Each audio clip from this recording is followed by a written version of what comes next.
Welcome to this video on highly sensitive people who generally do not perform well under pressure. Deadlines and time pressure can cause serious distress and uneasiness to someone who is highly sensitive.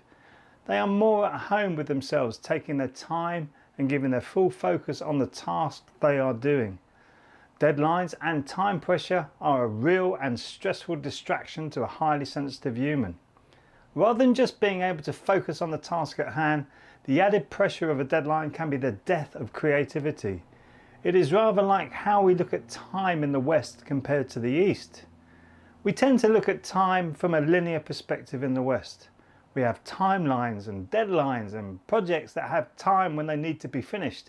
We have sell-by dates on food products, a certain amount of time you're required to work, go to school, go to college, and so on. We are obsessed with time. In the East, time is looked upon in a more cyclical way. Not so much in today's world, but from the past, this was the case. We still appreciate the cycles in the West, like the seasons, but we do not consider time to be like this. In many of the ancient manuscripts and texts, our ancestors talked about time being cyclical. We have the yugas in the Vedas, which are the ones most people who look into this subject are more familiar with. But this concept is written about all over the ancient world. We have our own circadian rhythm inside of our body, which is our natural cycle inside of us. In my work, I've felt so comfortable with a project, say the writing of an album, want to have open-ended time to complete it. Deadlines used to make me force the music I was producing and it would come out contrived. A great example of this is my album Anahata Earth Echoes. The record label wanted another 4 tracks to go on the album, but they didn't give me a time to get it done by. I obviously worked on it and completed it as quickly as I could, but I did not feel the pressure of a deadline. In my humble opinion, I feel highly sensitive people are more tuned into the cyclical way that time works. They tend to remember many things and start to recognize the patterns that run through their lives when they start working on themselves. They start to see the reactions they have to certain stimuli and then work on themselves to change that. When a deadline or a time pressure come along to distract their natural flow of life, this can cause a complete meltdown.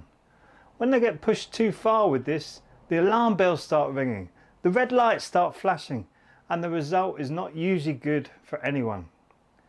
This seems to be the case with virtually all the highly sensitive people I know. We do not like time constraints or unnecessary pressure. I feel that people are starting to realise and ask the question, what is the point of this stressed out life? This stressed life does not yield the results that you want or even desire.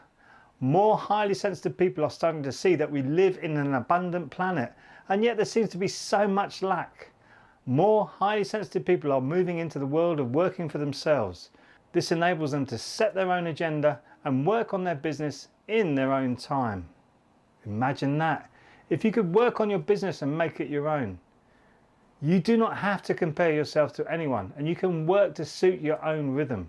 That would sound like a breath of fresh air to most highly sensitive people I know who've been stuck in a job with time constraints and deadlines. Maybe we should be seeing the word deadline in a different way. Maybe we should be looking at the word for its true meaning. It is the line that is dead and kills off creativity. People are looking at the word job and saying that means just over broke. Maybe we should be looking at the word deadline in the same way. To build up something that is good takes time and effort.